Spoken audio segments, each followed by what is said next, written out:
रोजगार के अवसर देश में नहीं थे, लिहाजा जमीन बेची, अपने घर के जेवर को गिरवी रखा या बेचा, पैसा इकट्ठा किया और फिर सही गलत का फर्क न देखते हुए अमेरिका का सफर तय कर लिया, महज रोजगार की तलाश के लिए, ताकि बेहतर जिंदगी मिल सके, पैसा मिल सके, कमा सके तो घर को कुछ दे सके। विदेश नीति की वजह से, कमजोर विदेश नीति की वजह से आज उन लोगों को अपमानित करके बेड़ियों में जकड़कर अमेरिका की ट्रंप सरकार ने भारत भेज दिया।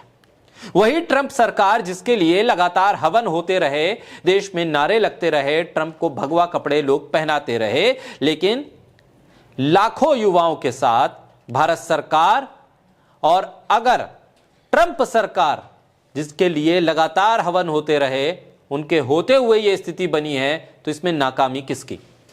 जरा सोचिए।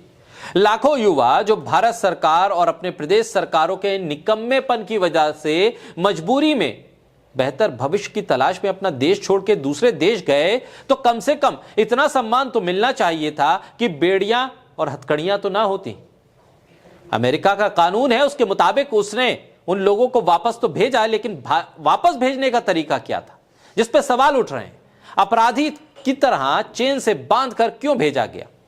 अभी कुछ दिन पहले यूपी बिहार के लोगों को दिल्ली में बाहरी बताया गया, चुनाव के दौरान बता दिया गया। कभी महाराष्ट्र में यूपी और बिहार के लोगों को बाहरी बता दिया जाता है। क्या उनको भी इसी तरह से चेन बांधकर, हथकड़ियां बांधकर आप वापस भेजेंगे? अमेरिका ने 140 करोड़ भारतीयों के स्वाभिमान को ठेस पहुंचाई। डोनाल्ड ट्रंप से अपनी नजदीकी का बार बार बखान करने वाले प्रधानमंत्री और उनकी सरकार इस पर खामोश रही।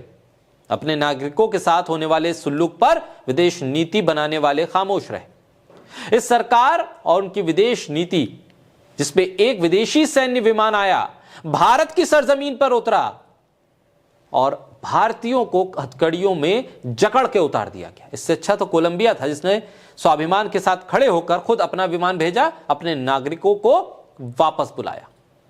विदेश मंत्री कहते हैं कि दुनिया भर में जो कानून है उसके हिसाब से देश चलते हैं। अमेरिका में जो कानून था उस हिसाब से चल रहे हैं। दुनिया भर में वो घूमते हैं, बड़ी बड़ी बातें करते हैं, लेकिन इस पर खामोशी है। अमेरिका का एक तरह से समर्थन है। ये तमाम चीजें हो रही थी, विपक्ष सवाल उठा रहा था, सरकार खामोश थी। अब सवाल उठ रहे हैं सरकार के भीतर से, बीजेपी के भीतर से, और बीजेपी के बड़े चेहरे जो लगातार अर्थव्यवस्था पर, विदेश नीति पर सवाल उठाते रहे हैं, आईना दिखाते रहे हैं, वो चाहे कोई मुद्दा हो। ऐसे में इस मुद्दे पर भी सुब्रमण्यम स्वामी ने सीधे तौर पर लिखा है कि प्रधानमंत्री अपनी अमेरिका की यात्रा को रद्द करें और अमेरिका में रह रहे भारतीयों के प्रति अमेरिका के क्रूर और बर्बर व्यवहार के खिलाफ विरोध जताएं। क्योंकि खबर यह है कि प्रधानमंत्री का अमेरिका दौरा होना है, और दौरा किन हालात में होना है? इन हालात में होना है कि भारतीयों को बेड़ियों में जकड़कर अमेरिका भारत भेजता है, और उसके बाद सरकार सदन में कहती है कि अमेरिका ने अपने हिसाब से न्याय किया। सरकार यह नहीं कहती कि जो भेजा गया लोगों को जिस तरीके से, वो तरीका गलत था, रवैया गलत था।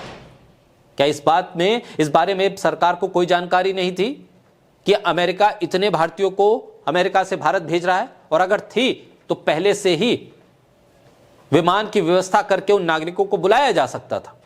ये जिम्मेदारी सरकार ले सकती थी कि हम अपने नागरिकों को खुद लेकर जाएंगे।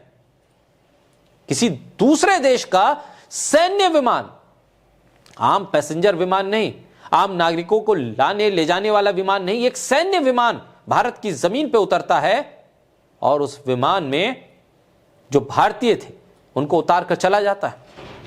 ऐसे में सवाल यही है जो सुब्रमण्यम स्वामी पूछ रहे हैं और कह भी रहे हैं कि भारत के प्रधानमंत्री को अब अपनी अमेरिका की यात्रा को रोक देना चाहिए, रद्द करना चाहिए, और यह लिखकर भेजना चाहिए कि आपने हमारे भारतीय नागरिकों के साथ अमानवीय व्यवहार किया है, इसके विरोध में हम अमेरिका की इस यात्रा को रद्द करते हैं, ताकि अमेरिका को भी एक संदेश जा सके, मैसेज जा सके कि आप इस दुनिया में किसी भी देश के नागरिक के साथ इस तरह का व्यवहार नहीं कर सकते हैं, यह अमानवीय है हर तरह से।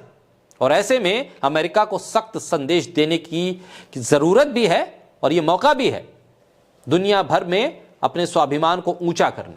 अब देखना होगा कि सुब्रमण्यम स्वामी के इस ट्वीट पर सरकार किस तरह से प्रतिक्रिया देती है।